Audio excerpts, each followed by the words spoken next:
Nos Sul, a chroeso i chi gyd i roedfa heno dan arweined Emyr. Mae'r coeddiadau wedi bod ar y sgrin. Felly jyst atgoffa chi bod cwrgweddi yma nos Fawrth fel arfer 7:45.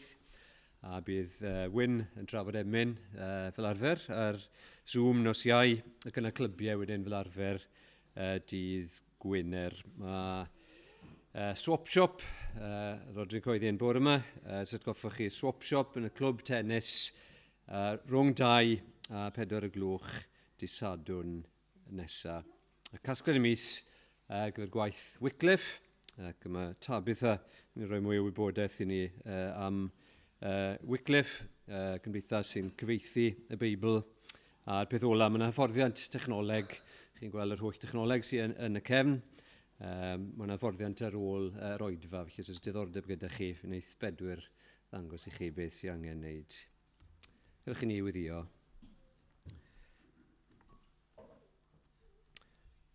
O'n i diolch i ti Arglwydd am dy ddioni tuag ato ni yn ystod y dydd. Diolch am roedfa a'r ysgol Sul y bore yma. Diolch am glywed eto fod yr Arglwydd Iesu Grist yn fyw a helpa ni i fyw yn bywydau gan gofio hynny ac edrych ymlaen i'r dydd a bydd ef yn dod eto.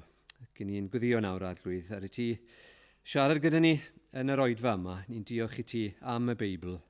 Diolch bod y Beibl yn dysgu ni sut i farw a sut i fyw. Ac ni'n gweddio byddwn ni'n ymwybodol hyn o nawr, nid yn gymaint o Emyr yn siarad gyda ni, ond fod ti o Dduw yn siarad yn benodol gyda ni, a bod ni'n agored i wrando ar hyn sydd gyda ti ddweud wrthon ni, bod e'n effeithio ar yr hyn ydyn ni, bod efori a weddill yr wythnos, bod ni am fyw i ti yn y byd. Ni'n gofyn awr Arglwydd. Bydde ti, ble bynnag, mae Cresnogion yn dod at ei gilydd y dyddoli di, ni'n gweddio bydde'r Arglwydd Iesu Grist yn cael y clod yma'n heiddi, ac y bydde mwy yn cael ei galw mewn i dy deyrnas di, hyd nod hyn o nawr. Derbyn y clod, maddau ni'n beio. Diolch yn bod ni'n gallu dod ata ti, fel plentyn yn dod at dad, yn heiddiant Iesu Grist. Amen.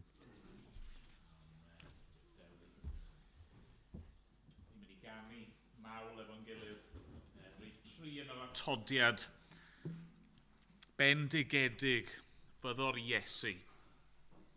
Yr hwn sydd yn ein caru, ein galw o'r byd a'n prynu ac yn ei waed ein golchi yn iddo'i hun. Halleluia. Moliant iddo beth. Amen. Nawn ni sefyll i ganu da'n gilydd.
Wel, ers ychydig bach nawr ar Nos Sul, i ni wedi bod yn meddwl am y frwydr ysbrydol, yr spiritual warfare yma.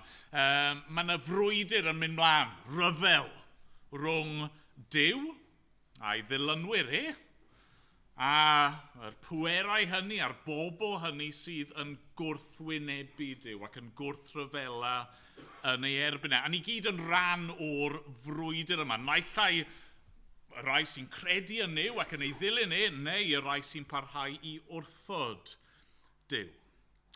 A dros yr wythnosau diwethaf, ni wedi bod yn meddwl am ein gelynion ni. Os 'y ni'n Gristion yn y frwydr yma, beth yw'r gelynion neu yr gwrthwynebiad i ni yn ei wynebu? Ni wedi meddwl am y diafol, ni wedi meddwl am y cnawd, hynny yw yr natur pechadurus yma sydd gyda ni, ac heno ni'n mynd i droi'n sylw ni at y byd. At y byd. A o'n i'n meddwl bod e'n bwysig wrth i ni feddwl am y byd ac am bobl sydd ddim yn credu yn yr arglwydd Iesu Grist. Fi eisiau pwysleisio, chi'n gwybod hwn gobeithio, ond fi eisiau just pwyntio fe mas. Ni'n dal i sôn am ryfel ysbrydol. Okay? Ni ddim yn sôn fan hyn beth am frwydro llythrenol, milwrol. Okay? Nid trwy ddilliau chwildro, nid trwy ddilliau milwrol mae teyrnas Dduw yn ddod. Nid dyna siwt i ni mynd i lwyddo yn y frwydr yma. Brwydr ysbrydol yw hon. Nawr, gyda hynny mewn meddwl, ni'n mynd i droi heno at lythyr cyntaf Ioan, pennod 2, ac adnodau 1 i 17. Dylse'r darlleniad fod ar y sgrin hefyd. 1 Ioan, pennod 2, adnodau 1 i 17. Dyma air Duw. Fy mhlant, yr wyf yn ysgrifennu'r pethau hyn atoch i'ch cadw rhag pechu. Ond os bydd i rywun bechu, y mae gennym ei reolwr gyda'r tad, sef Iesu Grist y cyfiawn. Ac ef sy'n aberth cymod dros ein pechodau. Ac nid dros ein pechodau ni yn unig, ond hefyd bechodau'r holl byd. Dyma sut yr ydym yn gwybod ein bod yn ei adnabod ef, sef ein bod yn cadw ei orchmynion. Y sawl sy'n dweud, rwyf yn ei adnabod, a heb gadw ei orchmynion, mae'n gelwyddog, ac nid yw'r gwirionedd ynddo. Ond pwy bynnag sy'n cadw ei air ef, yn hwnnw yn wir, y mae cariad at Dduw wedi ei berffeithio. Dyma sut rydym yn gwybod ein bod ynddo ef, dylai'r sawl sy'n dweud ei fod yn aros ynddo ef, rodio ei hun yn union fel y rhodiodd ef. Gyfeillion annwyl. Nid gorchymyn newydd rwyf yn ei ysgrifennu atoch, ond hen orchymyn, un sydd wedi bod gennych o'r dechrau, y gair a glywsoch yw'r hen orchymyn hwn. Eto rwyf yn ysgrifennu atoch orchymyn newydd, rhywbeth sydd yn wir ynddo ef ac yn ochwythau. Oherwydd mae'r tywyllwch yn mynd heibio a'r gwir oleuni eisoes yn tywynu. Y sawl sy'n dweud ei fod yn y goleuni ac yn casau ei gyd aelod yn y tywyllwch yma o hyd. Mae'r sawl sy'n caru ei gyd aelod yn aros yn y goleuni ac nid oes dim ynddo i faglu neb. Ond y sawl sy'n casau ei gyd aelod yn y tywyllwch yma, ac yn y tywyllwch mae'n rhodio, ac nid yw'n gwybod lle mae'n mynd, am fod y tywyllwch wedi dallu ei lygaid. Rwyf yn ysgrifennu atoch chwi blant am fod eich pechodau wedi ei maddau drwy ei enw ef. Rwyf yn ysgrifennu ato chwi, dadau, am eich bod yn adnabod yr hwn sydd wedi bod o'r dechreuad. Rwyf yn ysgrifennu ato chwi, wir ifanc, am eich bod wedi gorchfygu'r un drwg. Rwyf wedi ysgrifennu ato chwi, blant, am eich bod yn adnabod y tad. Rwyf wedi ysgrifennu ato chwi, dadau, am eich bod yn adnabod yr hwn sydd wedi bod o'r dechreuad. Rwyf wedi ysgrifennu ato chwi, wir ifanc, am eich bod yn gryf, ac am fod gair Duw yn aros ynoch, a'ch bod wedi gorchfygu'r un drwg. Peidiwch â charu'r byd na'r pethau sydd yn y byd. Os yw rhywun yn caru'r byd, nid yw cariad y tad ynddo. Oherwydd y cwbl sydd yn y byd, trachwant y cnawd, a thrachwant y llygaid, a balchder mewn meddiannau, nid o'r tad y mae, ond o'r byd. A mae'r byd a'i drachwant yn mynd heibio. Ond mae'r sawl sy'n gwneud ewyllus Duw yn aros am byth. Amen. Diolch i Dduw am ei air. Ni'n mynd i ganu emyn efo'n gilydd nesaf. Rhif 236 yn y llyfr yma ne. 236. Mae mwynder, cnawd a byd yn myned heibio. Diflanna oes fel breuddwyd gwael ei lun. Ond pob peth sy'n newid ac yn cilio, tydi o Grist sydd o hyd yr un. Nawn ni sefyll i ganu.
falch heno o groesawu Tabith yn ôl ato ni, a mae hi'n mynd i ddod ymlaen i sôn ychydig am waith Wycliffe, roi diweddariad i ni ar y gwaith, ni'n cefnogi y gwaith yma fel eglwys. Felly, diolch Tabitha.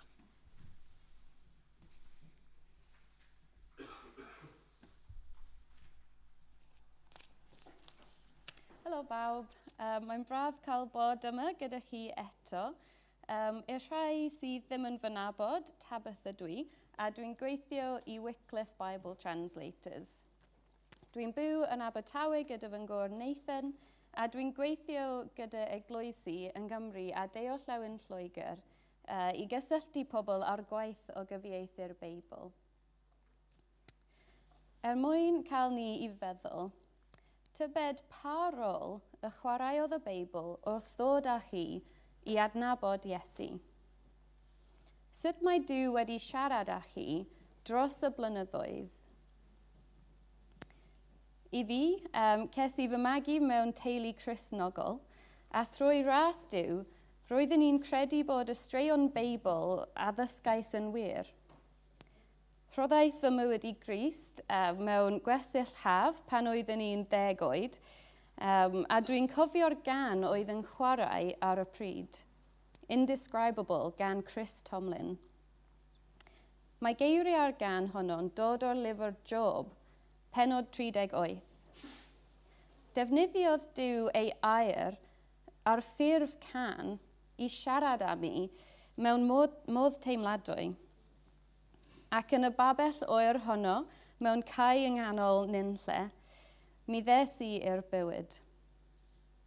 Ac ers hynny, mae Duw wedi parhau i siarad am mi drwy ei air. Mae cymaint o ffyrdd y byddai fy mywyd yn wahanol heb fod ar Beibl. Mae ei effaith ar fy mywyd yn barhaus. Dwi'n siŵr bod yr un peth yn wir am lawer ohonoch chi sydd yma heddiw. Dwedodd menyw o'r enw Paulette sy'n cyfieithu'r Beibl ar gyfer pobl wolof yn Senegal. Ni ddylid bod rhwystrau i adnabod Duw. Dylai pawb fod yn rhydd i ddeffro bob dydd a gwybod bod Duw sy'n arglwydd ar bopeth ac y galla siarad ag ef. Ond yn anffodus, mae bod heb y Beibl yn reality i lawer iawn o bobl. Dydy un o bob 5 o bobl ddim yn gallu cael gafael ar y Beibl yn yr iaith y maen nhw'n ei deall orau. Ond mae hyn yn gyffrous iawn, oherwydd bob tro y byddaf ymweld â chi, galla roi wybodaeth ddiweddaraf i chi am ystadegau y Beibl yn fyd-eang. Ers y llynedd, mae'r Beibl llawn ar gael mewn 756 o ieithoedd. Ond allan o 7,396 o ieithoedd yw hynny. Yn ystod y llynedd, mae 20 o feiblau ac 8 testament newydd wedi ei lansio. Mae hynny'n gyfradd o 2 bob wythnos. Efallai eich bod yn cofio ein bod ni wedi cyrraedd pwynt tyngedfennol y llynedd dros hanner ieithoedd y byd.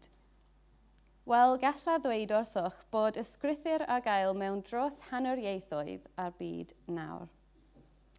Ac mae nifer i tipping point pan oedd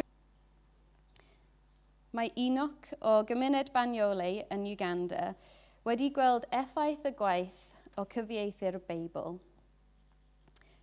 Bod llawer o Cristnogion yn yr ardal, mae cyfuno crefyddau traddodiadol a Christnogaeth yn cyffredin yn y gymuned Banyole. Mae'r sefyllfa yn llawer waith achos bod y Beibl ond ar gael yn Saesneg. Mae Enoch wedi profi'r dryswch ofnadwy y gall hyn ei achosi. Yn ystod ei gyfnod fel gweinidog Anglicanaidd, daeth credadyn o un o'i blwyfi ato mewn trallod oherwydd nad oedd ei wraig yn gallu cael plant. A gofynodd iddo, a yw'n wir na fyddaf yn mynd i'r nefoedd os nad oes gennyf unrhyw blant? Sifrydanwyd Enoch a gofynodd iddo, pam yr oedd yn gofyn hyn? Dywedodd y dyn wrtho fod y pregethwr wedi bod yn siarad am 1 Ioan, penod 5, adnod 12. Yr hwn yma'r mab ganddo, yma'r bywyd ganddo. Ar hwn nid yw ganddo fab Duw, nid oes ganddo bywyd. Dim ond hanner cyntaf yr adnod, yr oedd y pregethwr wedi ei darllen, ac eglurodd os nad oes gan ddyn fab, na chaiff fywyd tragoeddol. Syniad yw hynny sy'n dod o'r traddodiad o addoli hynafiad.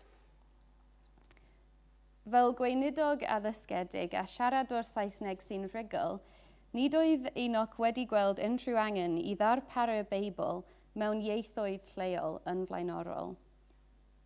Ond gwnaeth y camddehongliad ofnadwy hwn ei argyhoeddi bod gallu cael gafael ar y Beibl yn ei hiaith ei hunain, yn hanfodol i'r gymuned Banyolei, i'r rhyddau rhag camddealltwriaeth a ddysgeidiaeth fig.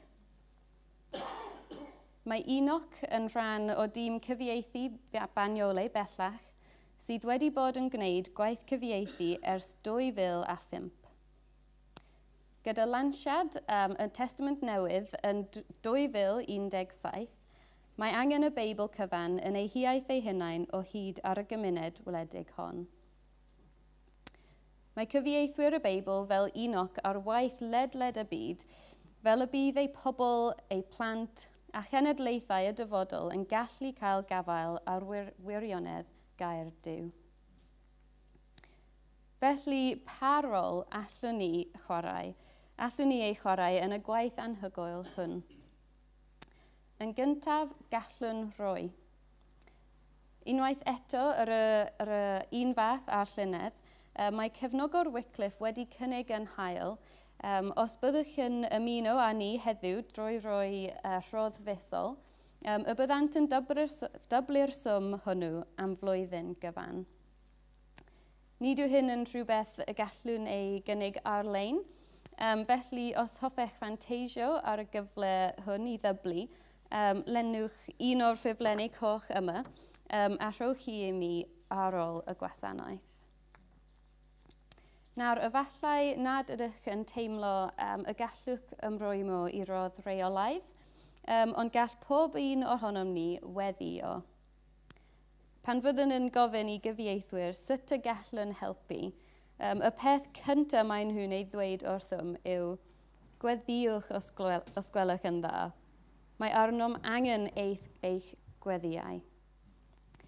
Mae gen i gopïau o cylchgronau a'n dyddiadur gweddi gyda straeon am gyfieithu'r Beibl a gweddi dyddiol syml eich helpu chi i weddio am y gwaith.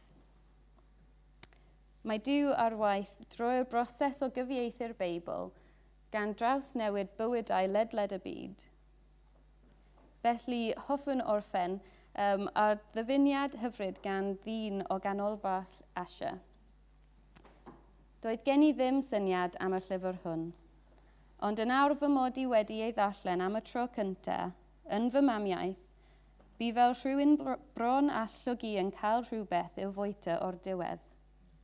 Y mae geiriau'r y llyfr hwn yn fwy gwerthfawr nag air. Diolch yn fawr.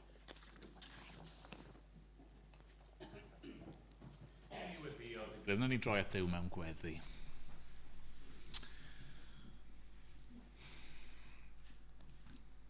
O arglwydd, ie, yn wir, mae dair di yn fwy gwerthfawr nag air, ac yn felysach na mil.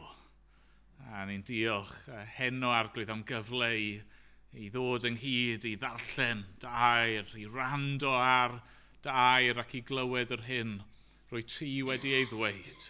Diolch am y fraint sydd gennym ni o allu gwneud hyn yn ein iaith ein hunan. Dani, diolch i ti am tabeth a nawr. Yr hyn mae hi di rannu am y ffordd nes di weithio yn ei bywyd hi. Arglwydd ni'n diolch bod llawer ohono ni yma yn gallu tystio i'r un peth. A dy bod ti wedi siarad â ni. A dy bod ti wedi ymwneud â ni. Bod ni wedi dod i glywed ac i gredu yn yr arglwydd Iesu Grist, trwy ffydd wedi derbyn bywyd yn ei enw Ac arglwydd, ni mor ddiolchgar i ti am hyn. A dy fod ti ar rhyw pwynt wedi siarad â ni, a wedi dal gafel yn ni. Arglwydd yn gweddi ni, heno yw y bydd hynny'n wir am bob un ohono ni. Arglwydd o'r hynna i'r ienga. Falle mae tro cyntaf heno arglwydd y bydd rhywun yn ymwybodol ei bod nhw'n clywed nid llais dyn, a nid syniadau dynol, ond dy lais di yn ymwneud â nhw. O dad, ni'n diolch i ti, ni wedi cael yn atgoffa heno, dy fod ti'n dduw sy'n caru'r byd. Ac arglwydd, ni'n diolch am waith Wycliffe, yr gwaith pwysig yma o gyfieithu y Beibl i'r ieithoedd hynny mae pobl yn deall orau iaith y galon. A ni'n diolch bod yna lwyddiant wedi bod dros y flwyddyn diwetha, cynnydd ag pobl newydd yn cael eu cyrraedd. O, ni'n diolch i ti am hyn, a ni'n dal i weddio am fwy. Arglwydd, ni'n gwybod, mae dyna lle mae'r stori'r Beibl yn gorffen. Dyna fydd yn wir yn y nefoedd a'r deiar newydd. Bydd yna dyrfa di-rifedi o bobl o bob llwyth a iaith a chenedl. Ac arglwydd ni'n gweddio felly wneud i godi rai sy'n gallu gwneud y gwaith pwysig yma. Dad, falle hyd yn oed yn ein plith ni, yn wneud i godi rai sydd yn gallu astudio a deall ag arbenigo mewn ieithoedd. Arglwydd, ieithoedd y Beibl ac ieithoedd y byd heddi. Arglwydd ni yn gweddio wneud i godi rai, falle o'r eglwys hon i fynd yn genhadon, i fynd â dy efengyl di i bobl sydd heb glywed eto am yr arglwydd Iesu Grist. Ro faich, ro pwysau ar galonau os gweli di fod yn dda. Dad, diolch bod ni yn gallu cyfrannu at y gwaith yma yn ariannol, ond hefyd mewn gweddi.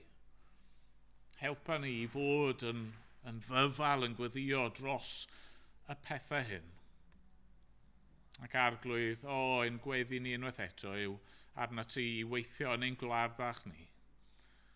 Mae'r angen mor fawr yma hefyd. A dim ond ti all achub. Ti dy hun.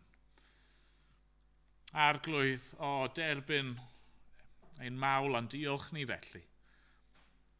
Ac arglwydd, dangos i ni heno sut rwy ti am i ni ymwneud ar byd yma rwy ti wedi'n gosod ni ynddi.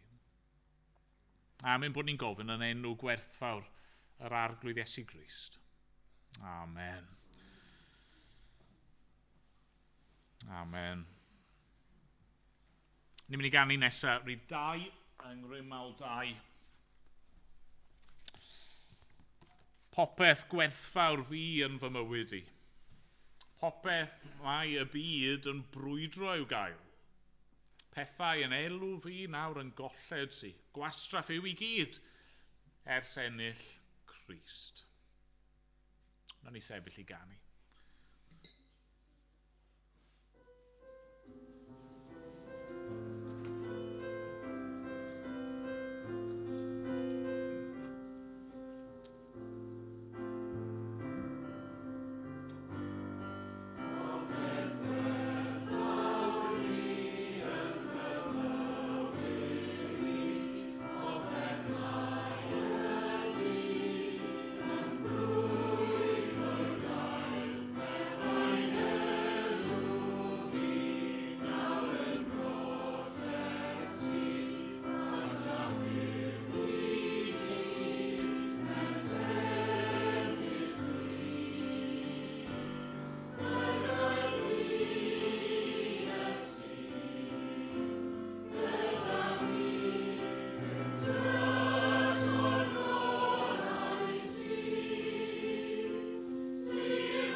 Fel wedes i'n gynharach, ni'n meddwl ar y foment am y frwyd yr ysbrydol, a meddwl am ein gelynion ni. Gwrthwynebiad a'r rhwystrau ni'n gallu gwynebu yn y frwydr yma. Ni di meddwl am y diafol, y pen gelyn fel petai. Yna wnaethon ni feddwl am ein cnawd ni, ac yr temptasiynau yna, a'r brwydro yna sydd yn digwydd tu fewn i ni. A heno ni'n troi'n sylw ni at y byd. Y byd. A'r gwir yw, mae'r pwnc yma yn un cymleth. A reswm pam bod e'n gymleth yw oherwydd mae y Beibl, neu awduron y Beibl, yn defnyddio'r gair yma byd mewn sawl ffordd. Weithiau, pan ni'n darllen am y byd, mae'n gallu cyfeirio at just y ddeiar. Okay? Ein byd ni, y byd ni'n byw ynddo fe. A mae'r byd yna fel petai yn beth neutral mewn ffordd. Mae'n y bethau da am y byd, mae'n y bethau gwael am y byd. Ond yna, mae'r Beibl yn siarad am y byd mewn ffordd arall. A beth sy'n cael ei olygu wrth sôn am y byd yn y ffordd yma yw y byd mewn gwrthryfel yn erbyn Duw. Okay? Ond petai hynny ddim yn ddigon cymleth, hyd yn oed wrth sôn am y byd mewn gwrthryfel yn erbyn Duw, mae yna ddwy ystyr arall yn gallu bod. Weithiau mae'n sôn am y pobl pechadurus y byd hwn. A weithiau mae'n sôn am pethau a systemau pechadurus y byd hwn. A ni'n gweld hynny, nawn ni weld hynny yn yr adran ni di darllen heno. Felly, siwr i ni fel Cristnogion fod i ymwneud gyda'r byd? Siwr ni fod i ymateb i'r byd? O bydd llawer ohonoch chi'n gyfarwydd efo yr ymadrodd yma. A fi yn credu bod e'n help. Fel Cristnogion, ni fod yn y byd, ond nid o'r byd. Okay? Yn y ffordd rwydd i gofio. Okay? Fi'n mynd i wneud pwynt tebyg heno, ond y ddau bwynt sydd gyda fi, dweud rhywbeth tebyg, yw hyn. Rydyn ni i garu'r byd a'i bobl, dydyn ni ddim i garu'r byd a'i bethau. Okay? Ni fod i garu'r byd a'i bobl, ond dydyn ni ddim i garu'r byd a'i bethau.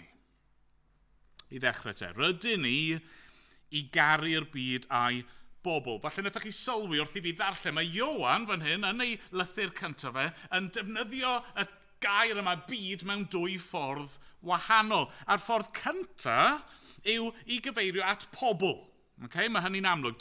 Drychwch dy fi'r ddwy adnod gyntaf yna. Fy mhlant, rwyf yn ysgrifennu'r pethau hyn atoch i'ch cadw rhag pechu.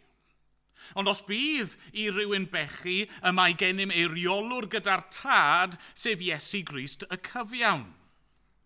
Ac ef sy'n aberth cymod dros ein pechodau, ac nid dros ein pechodau ni yn unig, ond hefyd bechodau'r holl fyd. Mae'n amlwg felly fod Ioan yn sôn fan hyn o leia am bobl, achos pobl sydd yn pechu. Ynddo fe? Mae'n sôn am bechodau pobl. Nawr, dydy Ioan ddim yn golygu fan hyn fod pawb yn y byd yn mynd i gael ei hachub.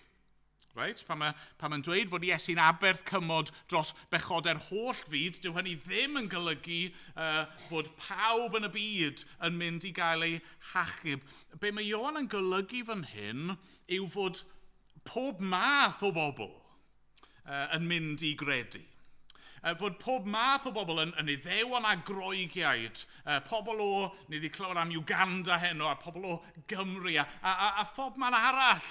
Mae yna bobl yn mynd i gredu yn Iesu Grist, a na'r unig ffordd i gael eich achub yw trwy aberth Crist, y ffaith fod wedi rhoi ei waed yn aberth cymod. fod e wedi rhoi ei fywyd i dalu pris ein dyled ac i gymryd cosb ein pechod ni arno fe. Okay? Felly mae Ioan yn sôn fan hyn am y byd a'i bobl. Pobl mae Iesu Grist wedi caru. Wrth gwrs, mae Ioan di sôn am hyn yn barod yn dod nid yn ei lythyr ond yn ei efengyl.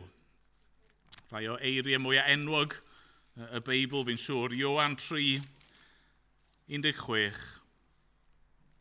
Do, carodd Duw y byd gymaint nes iddo roi ei unig fab, mwyn i bob un sy'n credu ynddo ef beidio a mynd i ddistryw, ond cael bywyd tragwyddol.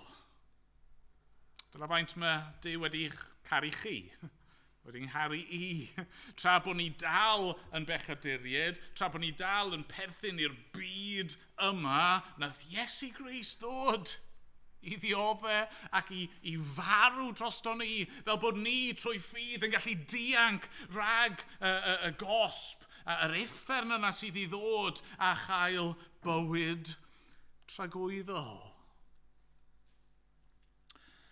A felly dylse fe fod yn eitha amlwg. Beth yw'n agwedd ni at y byd a'i bobl? Wel, ni fod i garu nhw. Ni fod i garu nhw achos mae Iesu'n caru nhw. Mae wedi'n caru ni, a ni'n i garu fe. A pan chi'n caru rhywun, chi'n caru'r pethau maen nhw'n caru. Ac chi'n trysori'r pethau sydd yn bwysig ac yn werthfawr iddyn nhw. A felly mewn ffordd, does na ddim byd mwy gwerthfawr os yna na pobl. A pobl y byd yma, pobl sydd ar hyn o bryd ar goll yn eu camweddau a'i pechodau yn feirw. Yn ddieithried, yn bell o ddiwrth Dduw, ond mae wedi caru nhw a wedi anfon Iesu eu mwyn nhw. Ni fod i garu pobl. Pobl y byd. Ie, mae Ioan yn sôn yn y bennod yma am caru ein cyd aelod. Mae yna le canolog i garu Cristnogion eraill. Mae cyfrifoldeb arbennig gyda ni i garu'n gilydd, ond dyn ni ddim fod i gyfyngu hynny. Ni ddim jyst fod i caru'r bobl yn y stafell yma, neu y bobl sydd yn perthyn i'n eglwys ni, y bobl sy'n credu'r un pethau â ni. Na. Ni fod i garu y byd fod y bobl hynny yn wahanol i ni. Wel, wrth i chi ddod yn Gristion, mae yna newid yn digwydd. Ni wedi meddwl am y newid yma yn y frwydr, ni wedi newid ochrau yn dod. A felly nawr, os chi'n Gristion, i bwy ydych chi'n perthyn? Wel, chi'n perthyn i Dduw a chi'n perthyn i'w bobl A reality yw, a mae hwn falle'n anodd i glywed, y reality yw fod na linell nawr. Mae na ffin, mae na hollt yn ein gwahanu ni oddi wrth unrhyw un sydd ddim yn credu. Na, fel wedes i, falle bydd hwnna'n anodd i rai ohono ni glywed, achos mae gennych chi aelodau o'ch teulu sydd ddim yn credu. Mae gennych chi ffrindiau sydd ddim yn credu. Mae rhaid i ni weld hyn. Os rhywun ddim yn Gristion, ni'n caru nhw, a falle bod ni'n dod ymlaen yn dda gyda nhw, mae rhaid i ni weld, dyn ni ddim yr un peth â nhw, mwyach. I ni ddim ar yr un ochr ysbrydol, yn sicr, ni ddim ar yr un donfedd ysbrydol. Nawr weithiau, dyw hynny ddim yn broblem mawr. Achos ni'n dod ymlaen gyda y bobl yma sydd yn wahanol i ni, a maen nhw'n dod ymlaen gyda ni. Ond dyw hynny ddim wastad yn wir, ydy e? Eto, meddyliwch am rai o'r pethau nath Ioan gofnodi yn ei efengyl e. Geiriau'r arglwydd Iesu, Ioan 1:5. Yn Ioan 15, mae Iesu'n rybuddio i ddisgyblion adnod 18. Os yw'r byd yn eich casau chwi, fe wyddwch ei fod wedi fy nghysau i o'ch blaen chwi. Pe baich yn perthyn i'r byd, byddai'r byd yn caru'r eiddo'i hun, ond gan nad ydych yn perthyn i'r byd, oherwydd i mi eich dewis chwi allan o'r byd, mae'r byd yn eich casau chwi. Ac yna, yn Hennod 16, mae'n dweud adnod 33, rwyf wedi dweud hyn wrthych mwyn i chwi yno fi gael tangnefedd yn y byd fe gewch orthrymder. Ond codwch eich calon rwy fi wedi gorchfygu'r byd. Mae yna bobl sydd yn y byd, mae rai ohonyn nhw'n mynd i ddod ymlaen yn iawn gyda, mae rai ohonyn nhw yn mynd i'n casau ni am yr hyn ni'n ei gredu. Ac wrth gwrs, i lawer o Gristnogion yn y byd heddi, mae hynny'n realiti amlwg. Maen nhw'n gwynebu carchar, maen nhw'n gwynebu casineb, maen nhw'n gwynebu cael eu poenydio a'i lladd.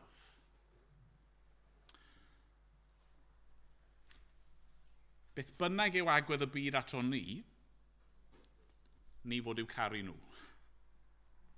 Mae Iesu'n dweud yn hollol glir, cerwch eich gelynion. Ni fod i garu. Pan mae Iesu'n dweud bod ni fod i garu ein gelynion, dwi ddim yn siarad am y diafol, a dwi ddim yn siarad am ein cnawd, na, ni fod i gysau nhw, ond ni fod i garu pobl. Ac wrth gwrs, mwyn caru pobl, beth chi'n gorfod gwneud? Chi'n gorfod bod gyda nhw. Na pam ni'n gweud ni fod yn y byd. Ni beth i caru pobl o hyd braich. Ni fod i ddod yn agos atyn nhw. Ni fod i weddio drostyn nhw. Ni fod i bwyntio nhw at yr arglwydd Iesu Grist. Na'r cariad mwyaf gallwn ni ddangos i neb, yn dyfa. Dangos iddyn nhw i hangen nhw am waredwr, a dangos y gwaredwr ei hun. Felly, rydyn ni i garu'r byd a'i bobl. Ond, dydyn ni ddim i garu'r byd a'i bethau. A mae hwn gallu bod yn anodd yn dydy i gysoni'r ddau beth yna, ond dyna mae gair Duw yn dweud wrthyn ni. Drychwch eto ar adnod 15 i 17. Peidiwch a charu'r byd na'r pethau sydd yn y byd. Os yw rhywun yn caru'r byd, nid yw cariad y tad ynddo. Oherwydd y cwbl sydd yn y byd, trachwant y cnawd a thrachwant y llygaid a balchder mewn meddiannau, nid o'r tad y mai, ond o'r byd. Mae'r byd a'i drachwant yn mynd heibio. Ond mae'r sawl sy'n gwneud y wyllus Duw yn aros am byth. Mae'n amlwg yn dydy, mae Ioan fan hyn, bod yn yr un benod, mae yn defnyddio'r gair byd mewn ffordd gwahanol, a mae'n siarad fan hyn nid am bobl, ond y byd yma sydd mewn gwrthryfel yn erbyn Duw, a pethau y byd yma, ysbryd y byd yma, ffordd y byd yma. Nawr, os ych chi wedi bod yma dros yr wythnosau diwetha, mae yna wrth gwrs gorgyffwrdd fan hyn, gyda y diafol a'r cnawd.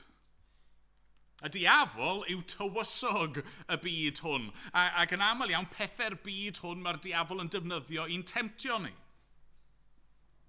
Ac mae'n cnawd ni, yr cnawd syrthiedig yma, yn rhan o'r byd syrthiedig, a felly ymddwyn yn gnawdol yw ymddwyn fel petai ni'n perthyn i'r byd. A be mae Ioan yn dweud fan hyn, mae'n rybuddio yn hollol blaen yw fod yna ddewis gyda ni. Mae'n y benderfyniad ydych chi i'w wneud heno. Ydych chi yn mynd i garu Duw? neu ydych chi'n mynd i garu'r byd? Chi methu cael y ddau. Mae Iesu'n rybuddio'r un peth yn dydy. Chi methu gwasanaethu dau feistr. Right? You can't have your cake and eat it. Mae rhaid i chi ddewis fan hyn. Ydych chi'n mynd i garu'r byd? Mae llawer o bobl yn caru y byd yma.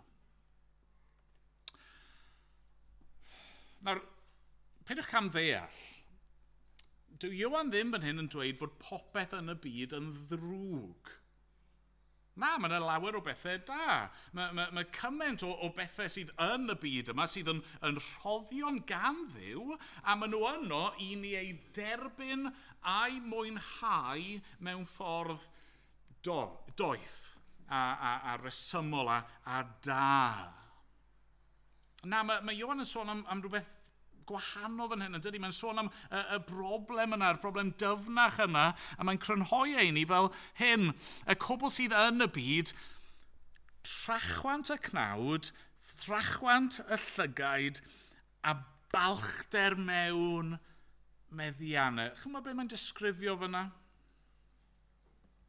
Mae'r gair yna, trachwant yn bwerus, yn dydy? Hynny yw, chwant yw eisiau rhywbeth. Tra chwant yw eisiau. Deheu am y pethau hynny sydd yn gwneud i fi deimlo yn dda. Deheu am y pethau hynny fi moyn. Ddim just mynd amdanyn nhw, ond trachwant y llygaid, eisiau just llenwi'n llygad ni efo popeth, ac eisiau popeth ni'n gweld. Edrych ar pethau ni ddim fod i edrych arnyn nhw. Mae'n sôn am falchder yn y pethau hyn. Hynny yw, nid jyst bod ni eisiau nhw, ond ni'n cymharu'n hunan gyda'r eraill. Ni angen hwn. O, fi angen hwn. Os fi ddim yn cael hwn, bydd bywyd ddim werth ei fyw. Chi wedi teimlo fel yna erioed? Mae gan chi'n cael y peth a chi'n... Dwi ddim yn ddigon. Dwi ddim yn bodloni. Ffordd y byd hwn yw gweld ein hunan fel canolbwynt y bydysawd. Mae popeth yn cylchdroi o'n cwmpas ni, a ni yn y canol fel rhyw fath o black hole, jyst yn signo popeth i fewn, ond dyw black hole byth yn llawn, ydy e? Chi'n gweld yr agwedd yna ar waith yno chi? Chi'n gweld cariad at y byd a'i bethau yno chi? Mwy o arian, mwy o statws, tŷ mwy, car gwell, dillad neisach, ffôn cyflymach, cariad mwy prydferth, yr holl beth yna, dwi beth yn ddigon.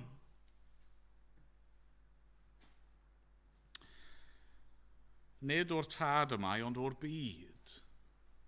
Mae'r celwydd, mae'r byd yma'n cymdeithas ni yn bwydo ni o hyd. Chi angen hyn. Os ti ddim yn cael hyn, byddi ti ddim yn gyflawn. Os ti ddim yn cael hwn, byddi ti ddim yn hapus. Does dim modd i ti fod yn dangnefeddus a profi heddwch heb hyn. Nawr, nid chi yw'r person cyntaf i wynebu'r peth yma. Mae yna lot o esbonwyr yn gweld cysylltiad rhwng be mae Ioan yn sgwennu fan hyn a dau hanes allweddol yn y Beibl. Yr un cyntaf yw Genesis pennod 3 adnod 6. Yn Genesis 3 adnod 6, ni'n clywed am Efa ac Adda yn cael eu temtio. Y diafol sy'n temtio nhw, a'i cnawd nhw sy'n cael eu demtio, ond cael eu temtio gan y pethau'r byd maen nhw mewn ffordd, yn dyfa. Adnod 6, pan ddeallodd y wraig fod y pren yn dda i fwyta ohono, so trachwant y cnawd, a'i fod yn deg i'r golwg trachwant y llygaid, ac yn brenyw ddymuno i beri doethineb, hynny yw'r balchder yna yn o fi. Cymerodd o'i ffrwyth a'i fwyta, a'i roi hefyd i'w gŵr oedd gyda hi, bwytaodd yntau. Yna, agorodd ei llygaid hwyll da i wybod ei bod yn noeth. Ac ni asant ddail ffigysbren i wneud ffedogau iddynt ei hun. Maen nhw'n trio llenwi ei bywyd gyda rhywbeth. A be maen nhw'n neud yw colli popeth. Ond yna mae'n ail hanes pwysig iawn. Mae weld yn Luc pennod 4. Mae ddim darllen yr adnodau yma i gyd. Maen nhw werth i chi droi yn eich amser eich hun. Luc pennod 4. Allen ni darllen am yr arglwydd Iesu Grist. Nid mewn gardd, ond yn yr anialwch, yn cael ei demtio. Yn cael ei demtio gan y diafol. Ei demtio gan bethau y cnawd. Yn cael ei demtio gan yr hyn oedd yn ei weld. Yn cael ei demtio i roi ei hun yn uwch na phawb arall a cymryd y goron heb yn gyntaf wynebu y groes. Mae Iesu'n cael ei demtio gan y byd yma. A phopeth sydd gan y byd yma yw gynnig. A chi'n gwybod be mae'r arglwydd Iesu Grist yn gwneud? Mae'n dweud na. Na. Mae'n sefyll yn gadarn. Dyna'r newyddion da sydd yn ei heno yw mae'r arglwydd Iesu Grist wedi gwrthsefyll y byd. Mae wedi gwrthfygu'r byd. Ei mwyn ni. A trwyddo fe, trwy ei ffyddlondeb e, trwy ei ufuddod e, trwy'r ffaith bod wedi dewis nid y byd a'i bethau, ond y byd a'i bobl. A fod wedi mynd i'r groes a gweidi. Trwy ei aberth a'i fuddugoliaeth rwy ni nawr hefyd yn gallu dweud na.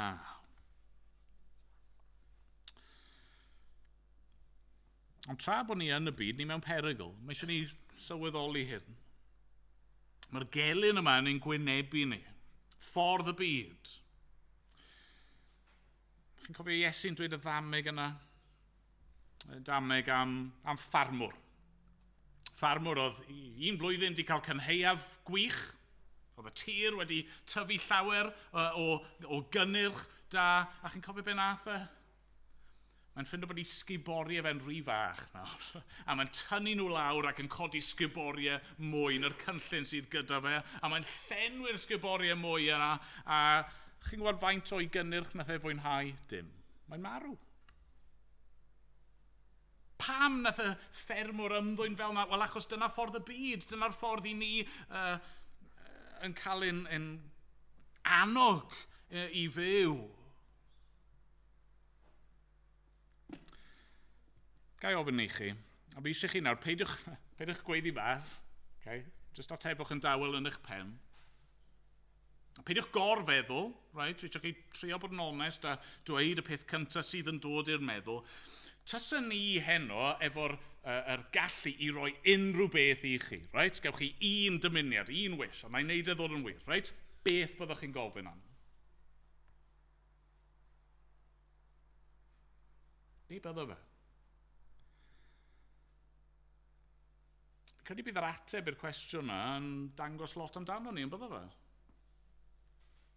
Meddyliwch pam bod chi wedi ateb hwnna? Pam y peth yna oedd y peth cyntaf yn dod i meddwl i? Pam ydw i'n meddwl fod cael yr peth yna yn mynd i ddod â llawenydd a bodlonrwydd i fi? Efe, byddwch yn onest nawr, efe pethau'r byd ddath i'r meddwl? Tyswn ni just yn gallu cael hwn, y peth yna. Bydd bywyd lot yn rwyddach, lot yn well. Neu efe pethau ysbrydol ddath i'r meddwl. Wel, mae'r byd a'i drachwant yn mynd heibio. Ond mae'r sawl sy'n gwneud y wyllus Duw yn aros am byth. Mae'r byd a'i bethau, chymod, y pethau yna sydd ei weld mor bwysig nawr. Falle'r peth yna nath ddod i'ch meddwl chi. Mae pethau'r byd yn mynd. Y pethau yna ni'n pryderu amdano nhw. yn colli cwsg amdano nhw, os nhw'n perthyn i'r byd yma, un dydd fydden nhw'n diflannu. Ond mae'r sawl sy'n gwneud ewyllus Duw yn aros am byth. Fel Cristnogion ni fod yn y byd, ond nid o'r byd. Nid y byd yma i bethau yw ein trysor ni. Carwch y byd a'i bobl. Carwch yr eneidiau gwerthfawr tragwyddol yma sydd o'ch cwmpas chi. Peidiwch boddran caru'r byd a'i bethau. Sdim pwynt. Maen nhw'n pasio. Maen nhw'n diflannu. Dim ond yr arglwydd a'i bethau fe sy'n dragwyddo. Diolch iddo. Amen. Amen. Ganwn ni emyn wrth i ni orffen. 188 yn y llyfr yma neu Iesu. Iesu, rwy ti yn ddigon. Rwy ti yn llawer mwy na'r byd. Ac ymlaen, yn ni sefyll i ganu dy'n gilydd.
Arglwydd, ni'n gofyn am dy help di yn y pethau hyn.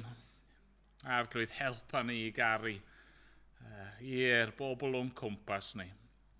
Helpa ni weld i sefyllfa nhw a'i hangen nhw.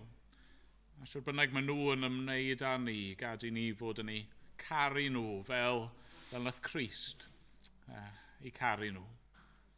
Dad, helpa ni i beidio caru'r byd a'i bethau.